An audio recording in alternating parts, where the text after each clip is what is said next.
El Economista, podcast. Bienvenidos a Oye Cracks, el nuevo programa del Economista donde los invitados rompen esquemas, van un paso adelante y son expertos en diversos temas. Acompáñenos todas las semanas y escúchenos desde su plataforma favorita. Hola, ¿qué tal amigos del Economista? Yo soy Jimena Bravo, bienvenidos a un nuevo episodio de Oye Cracks.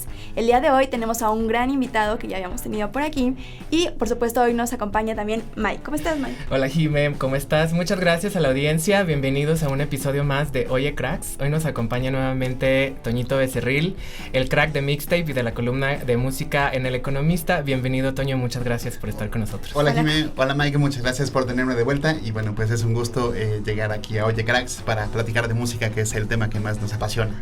Traemos muchos temas, entonces si quieres vayamos comenzando con uno de los principales. Leíamos en Mixtape hace unos días que el streaming está siendo el rey, ¿no? Ya se acabaron las descargas digitales y el 84% de los ingresos de la industria está siendo a través de servicios de streaming. Cuéntanos un poquito más de estos datos. Sí, pues mira, salió el reporte de la Asociación de la Industria Discográfica de Estados Unidos, es la RIAA, que digamos es como el órgano, pues de los órganos centrales que se encargan en hacer la contabilidad de la industria discográfica. Además son los que dan los reconocimientos de los discos de oro, los discos de platino, ¿no? Ya saben, todos estos que reciben los artistas por reconocimientos de venta. Ajá, y bueno, el otro tema que hacen son los que ponen ahora también las estampitas de parental disclaimer. Okay, entonces, ¿no? Que es un tema que tienen desde los 80, por el contenido del disco, exactamente. Entonces, digamos que son como las tres grandes actividades que hacen, ¿no? Y ese es como el órgano central. Entonces, ellos divulgaron su reporte de ingresos de la primera mitad del año y pues sí, básicamente lo que comprueba es que el streaming de música es nuestra principal manera de consumir música hoy en día, ¿no? Okay. O sea, muchos van a decir es que como el disco es tan bonito y el LP es el clásico. Pues sí, pero realmente es un grupo, un mercado reducido, ¿no? Que se ha ido reduciendo en los últimos años, décadas, ¿no? Entonces, o sea, es un fenómeno pues que ha ido cambiando, ¿no? Y entonces, incluso hay algo que también ha ido desapareciendo o que ha bajado más bien, que es el consumo de descarga musical en compras en tiendas digitales. Sí. ¿No? Algo que empezó en los 2000 con la tienda de iTunes, ¿no? Que fue, digamos, la primer tienda que empezó pues a proponer, música, ¿no? A ofrecer música de forma digital y entonces, pues bueno, era como por un tiempo, pues el nuevo juguetito, digamos, ¿no? Entonces, pero bueno, les hago la pregunta, muchachos. Jime, Mike, ¿cuándo fue la última vez que compraron un disco, una canción digital? Hace mucho tiempo. Hace mucho tiempo. Yo sí recuerdo el último álbum que compré. Yo creo que fue como en el 2014, 2015.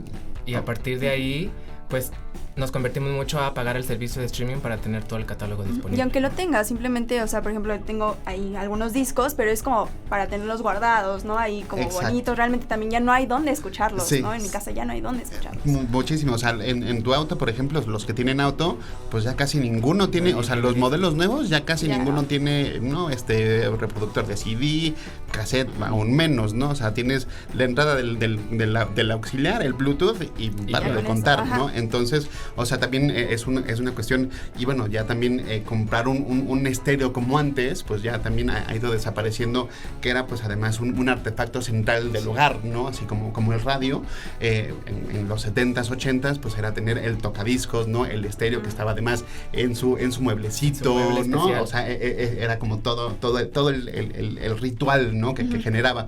Entonces, pues sí, básicamente, o sea, las descargas digitales se han ido reduciendo cada vez más, ¿no? Entonces, pues sí, lo que dice la Recording Industry Association es que fueron $7,000 millones los que llegaron de ingresos por plataformas de streaming. Exactamente, ¿no? Entonces, que bueno, pues hay que hacer la separación de cuántos son usuarios de pago, de suscripción, y cuántos son los usuarios que lo consumen gratuitamente, ¿no? Que digamos es todavía donde se tiene que hacer el ajuste, ¿no? Entonces, sí, también comparando mucho es lo que nos costaba un álbum descargado completo. Claro. Con respecto a lo que cuesta una plataforma, ¿no? Entonces también una parte sí es cómo ha cambiado el esquema y la digitalización, pero la otra es el revenue de lo que antes generaba más la música para poder producir un producto mucho más complejo, claro, que es ahora subirlo o cargarlo a una plataforma, ¿no? Sí, por supuesto. Y además también pues te habla de una cuestión, en una cuestión económica, pues, o sea, de los ingresos que le puedes destinar a el entretenimiento, ¿no? O sea, porque esto de consumo de música es completamente de entretenimiento. Entonces, si tienes pues que pagar un seguro de gastos médicos, pagar, pues bueno, la inflación, digamos, no está muy amigable. En niveles aceptables, ¿no? En niveles aceptables, exacto. Entonces, pues bueno, lo primero que dice recortar, pues es plataformas, es consumo de música, ¿no? Las plataformas de streaming. De repente dices, bueno, pues este mes no voy a pagar mi Netflix o no mi plataforma. Y es que tú decides, te des oportunidad de decidir, ¿no? Exactamente, sí. Y justamente en este sentido me gustaría saber como cuál es el futuro que tú ves en este sentido. Pues yo creo que las plataformas van a seguir dominando. O sea, eso sí es un hecho. Es una realidad también que tiene que cambiar el modelo, que no se puede quedar aquí así, porque en este momento pues la compensación hacia los artistas pues no es pues es inhumano, sí. No es inhumano, y ese es justo el problema que se genera con las plataformas de streaming, que los artistas no pueden mantener un estilo, ni siquiera, ¿no? O sea, o incluso producir un álbum con las mismas características de antes. Exactamente, ¿no? Sí, o sea, mucho de lo que la digitalización y la tecnología que nos ha aportado en los últimos 30 años es que puedas grabar un disco en tu casa, ¿no? Que ya no tengas que pagar un estudio, ¿no? Entonces dices, bueno, pues yo tengo mi computadora, compro mi interfaz, tengo unos instrumentos, armo un estudio casero y ahí lo grabo, ¿no? Entonces, digamos que te corta o te recorta pues esos costos, ¿no? Pero aún así, pues te cuesta subirlo a la plataforma, hacer el pago de regalías, o sea, toda una estructura que no lo ves directamente, ¿no? Entonces, muchos de los artistas, pues ahorita en gran parte se mantienen de lo que venden de mercancía, del merchandising, y lo que hacen de las giras, ¿no? Entonces, de los conciertos de girar, básicamente, ¿no? Entonces, pero bueno, pues digamos... Hablamos de los grandes artistas. Exactamente, sí, digamos que pues si lo ves, dices, bueno, pues sí, hay artistas que te pueden llenar un Foro Sol, 2 Foro Sol, ¿no? Ves a los Foo Fighters, ¿no? Que son de estas bandas muy grandes que tienen como esta infraestructura, pues sí, que no tienen problema, ¿no? Básicamente, pero una banda independiente no tiene las mismas posibilidades, ¿no? Y ese es el problema, ¿no? Que antes vivíamos en esta estructura de que una disquera, ¿no? Le pagaba al artista, ¿no? Firmaba un artista y decía, yo te voy a firmar y yo te voy a pagar, ¿no? Entonces les daban, pues de una manera, pues un ingreso, ¿no? Para que pudieran dedicarse a hacer su arte, ¿no? Terminaban muy endeudados porque, pues, la industria discográfica siempre ha sido, pues, a partir de un modelo de explotación, ¿no? Y eso se sabe, ¿no? Entonces, también es esta parte de que, bueno, el artista siempre terminaba perdiendo, ¿no? Entonces no leía el contrato y decía, bueno, pues ahora tú me debes 5 discos porque tú los firmaste y tú me debes eso porque yo te di un adelanto para producir tu disco, ¿no? Sí, digamos que de alguna manera se ha democratizado el producir tu propia música, sin embargo ya no hay como tanto esa seguridad, ¿no? Sí, por supuesto, sí, no, o sea, no te da una seguridad financiera, ¿no? Entonces muchísimos artistas pues tienen que tener un ingreso pues extra, ¿no? Pues tener otro trabajo, ¿no? Otro tipo de hasta que peguen, ¿no? Y muchos ni siquiera pues te lo aseguran, ¿no? O sea, ese es también el problema, ¿no? O sea, que para llegar a ese 1% de artistas, para convertirte en el artista que todo mundo está escuchando en este momento. Y mantenerte pues también. Todo, claro, ¿no? sí, exacto. Entonces, pues eso también te habla de los obstáculos que se van poniendo, ¿no? Y todas estas cuestiones que nos van cerrando, ¿no? Y entonces, pues sí, es una cuestión que sí, evidentemente tiene que cambiar, ¿no? O sea, sí hay muchísimas campañas, sobre todo en Estados Unidos, en Reino Unido, ¿no? Que son donde están un poco más organizados en cómo pues se ofrece un subsidio, ¿no? Para los artistas, para la creatividad, ¿no? Y bueno, pues cómo básicamente puede vivir un artista, ¿no? Que esa es también una cosa que pues en esta sociedad pues de repente pues tú haces arte, tú haces música, tú haces teatro, pues eso es de a gratis, ¿no? E incluso el periodismo, ¿no? O sea, no nuestros proyectos, proyectos digitales, ¿no? O sea, estos proyectos no se hacen, no cuestan, ¿no? O sea, el conocimiento te cuesta, ¿cuánto te cuesta ir a un concierto? ¿Cuánto te cuesta escuchar un disco? ¿Cuánto te cuesta tener el acceso a la información, ¿no? Sí. Entonces, ese es un problema, pues, que no solo la industria musical, sino también muchísimas otras industrias tienen que ponerse las pilas, ¿no? Y entonces, y es, pues, una cuestión de cómo, pues, de cómo lo manejan. Y, por ejemplo, aquí en México, o sea, ¿tú cómo ves ese panorama para los artistas mexicanos? Es muy complicado, me parece. Sabemos que artistas como Taylor Swift, Coldplay llenan el Foro Sol, claro, pero un artista mexicano... No, pues es muy, pues realmente... a los que le meten muchísima infraestructura, ¿no? Que, pues, ahorita, por ejemplo, pues, todo el corrido tumbado, ¿no? Bad sí, Bunny, recientemente, ¿no?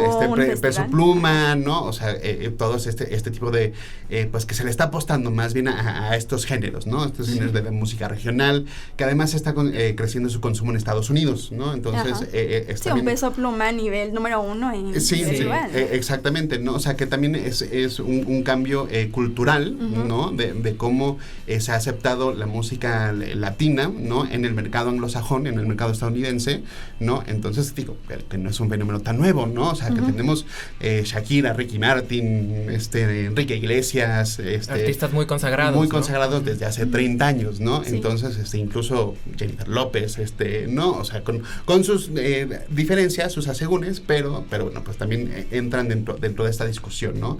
Entonces, sí, o sea, creo que por ejemplo, o sea, bandas de rock, ¿no? Bueno, el rock es también como ya medio un género que está en estado de decomposición o que de repente se descompone, pero la gente es muy purista y piensa que en algún punto el rock fue como la cosa más grande. Yo también siempre he tenido mis dudas de realmente cuando me dicen eso, dices, pues no sé cuándo, pero o que no se debería mezclar o evolucionar a otros sonidos o géneros, ¿no? Pues sí, pero pues eso lo llevan diciendo desde que empezó el rock. Claro. Y el rock, pues, era una mezcla de géneros, además. Entonces, pero bueno, entonces, pero esas son discusiones de purismos musicales, ¿no? Tú no te puedes mezclar con estos porque no te vayan a ver feo, ¿no? Y pues bueno, ahí se genera, pues se sigue generando esa separación, ¿no? Y es una separación estética también y de gustos musicales, sí, me parece, ¿no? Entonces, pero sí, la realidad es que no hay... es muy difícil ser un artista, un músico hoy en día.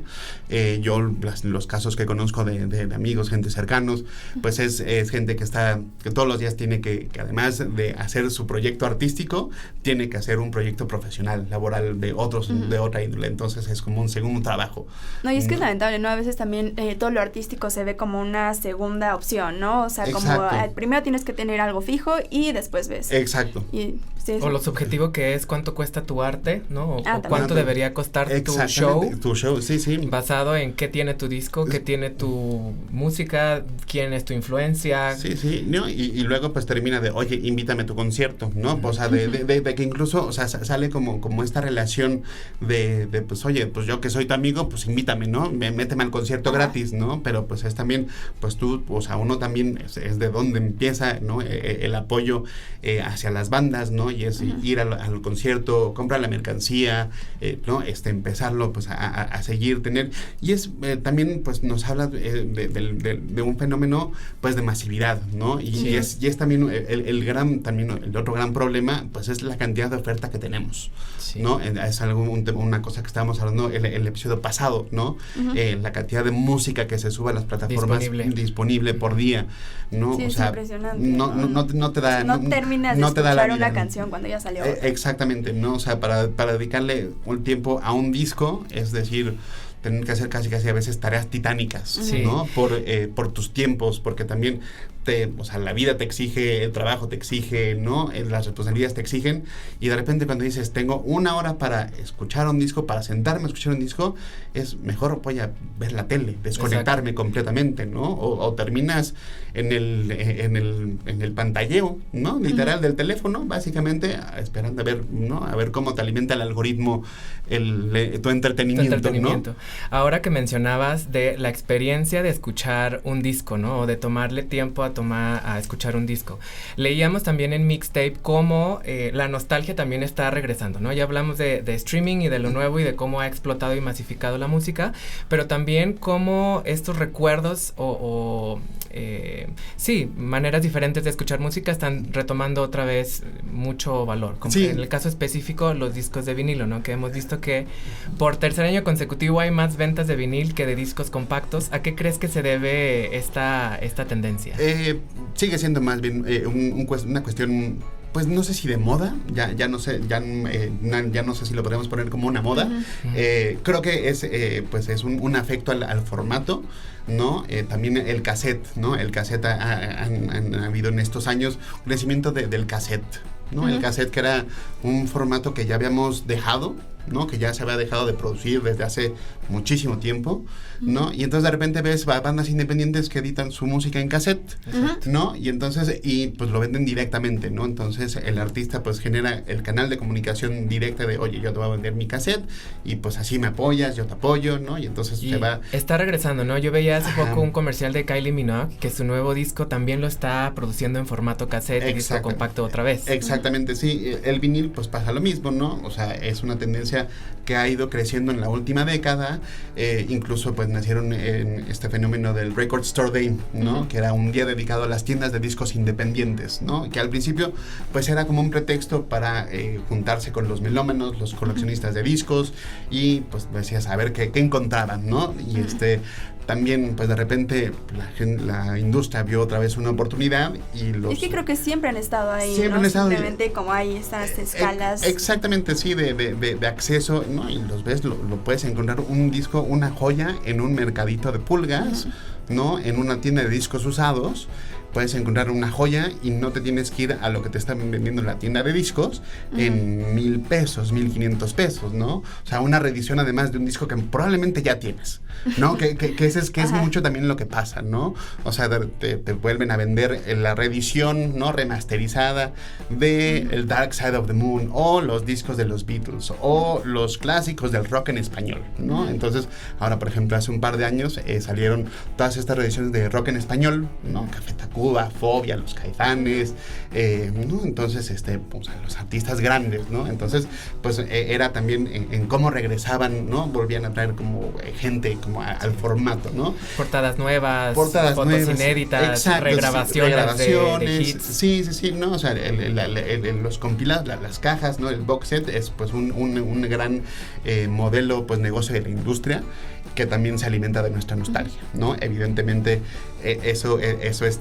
parte sobre lo que se crea, ¿no? Entonces, a partir de, claro, cuando yo escuchaba mi banda favorita, ¿no? Entonces, hace un par de semanas escribí sobre los Replacements, ¿no? Una banda de los 80s de Estados Unidos, de Minnesota, ¿no? De St. Paul, Minnesota, que pues en su momento no tuvo éxito, ¿no? Y entonces realmente a nosotros nos llegó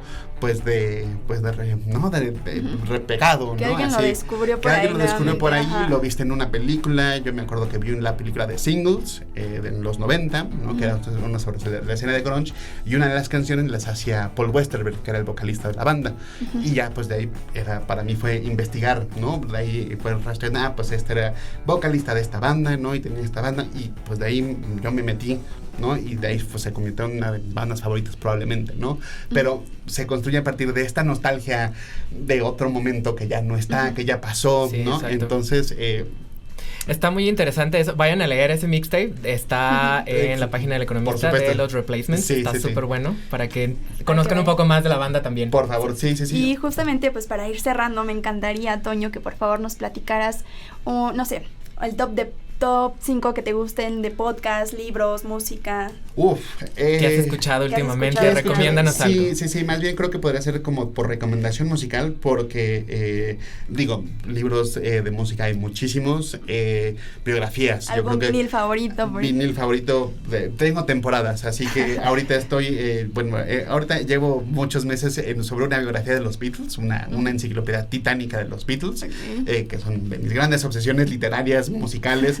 Entonces, pero bueno, he estado escuchando el nuevo disco de Wilco, esta banda de Chicago, que salió hace un par de semanas, se llama Cousin, es una banda grande de esas estadounidenses de folk, bueno, folk rock alternativo, ¿no? Un poquito experimental de repente, que mantienen como su sonido, ¿no? Entonces, pues si les gusta esa parte, ese estilo acústico. Y aunque no, hay que escuchar. Exacto, sí.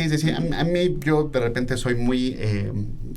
ecléctico y abierto, sí, exacto, pero sobre lo que me gusta, más bien me paso temporadas, ¿no? Entonces más bien escucho los discos y yo trato de mantener como esa conexión con la música a través de eso, ¿no? Es parte también como de esta cercanía, ¿no?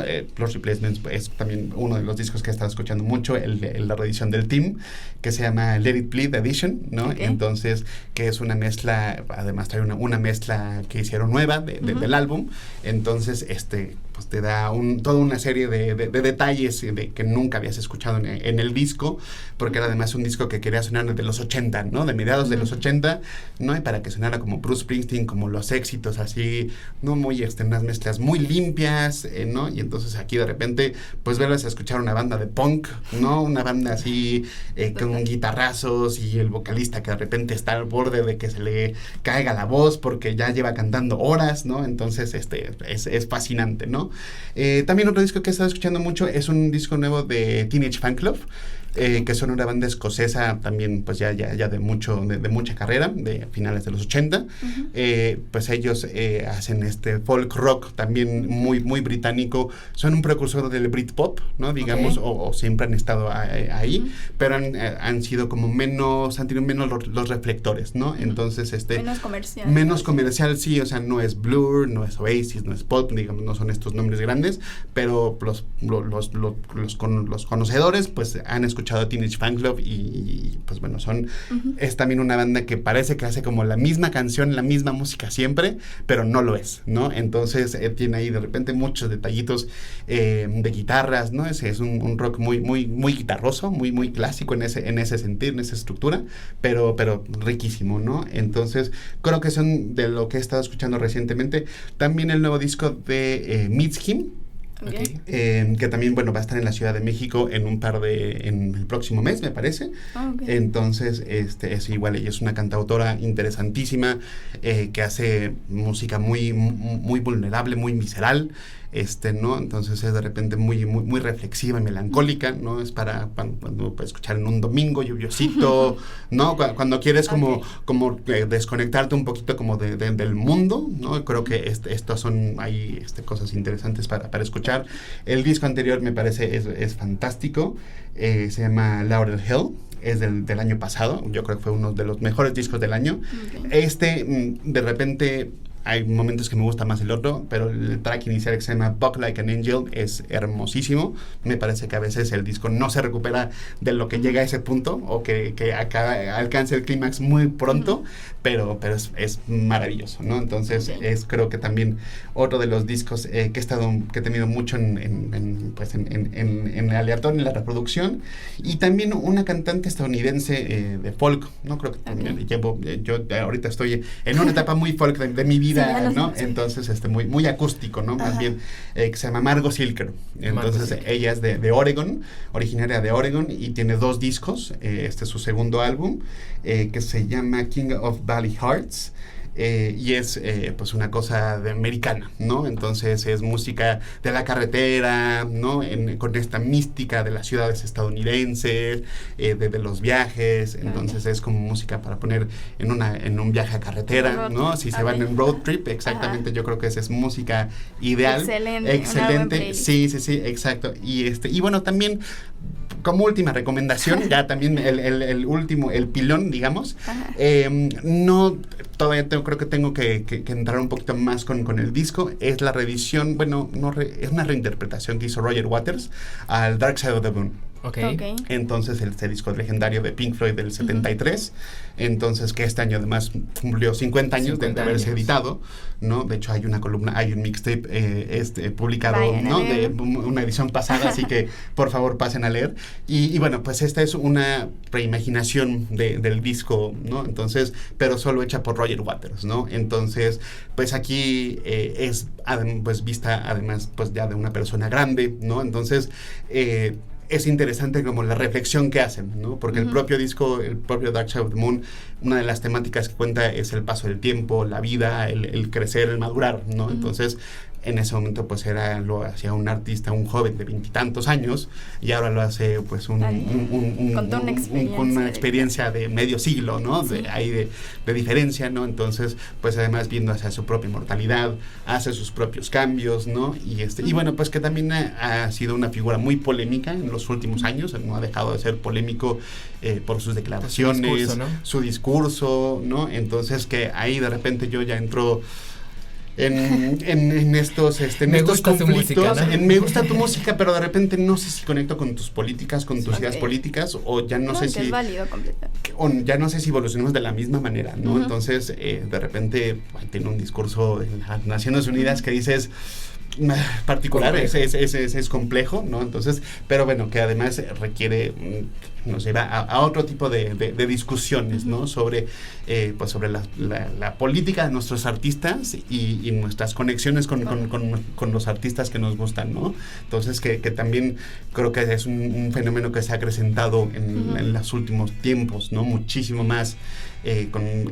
pues estos músicos que apoyan pues o a candidatos de la ultraderecha, ¿no? O las conspiraciones, los antivacunas. Sí, un conflicto entre el arte y la política. La política, sí, y que no estamos hablando, o sea, ni siquiera estamos hablando de sus acciones, ¿no? Entonces, o sea, también pues eso es para otra discusión muy delicada, ¿no? Sí. Y que bueno, pues hay que seguirla procurando, ¿no? Y tener como esos espacios, ¿no? Para hablar de eso, ¿no? Entonces, pero bueno, creo que serían como estas recomendaciones que les tengo para... Sí, exacto. Que bueno, pues ha sido un poco lo que he estado escuchando de podcast de música. Ahorita no tengo ninguno.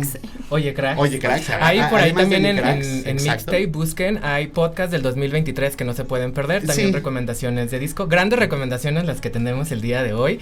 Ya tenemos bastante música para escuchar. Les dejaremos también las recomendaciones de Toño por ahí en la descripción para que puedan ir a explorar un poco más los álbums, las ligas también de las notas de Mixtape para que puedan ir a leerlas. Muchas gracias, Toño, por acompañarnos nuevamente en Oye Cracks. Creo que seguiremos hablando de música antes del cierre de año, ¿no? Para saber cómo nos fue este 2023 en la industria musical. Para el 2024, por supuesto. Los discos que rompieron récord, artistas, etcétera. Entonces, muchas gracias también a nuestra audiencia. Nos vemos y nos escuchamos en el siguiente episodio de Oye Cracks.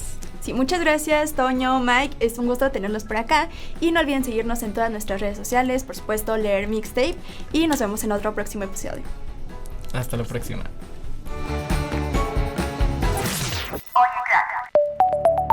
El Economista, podcast.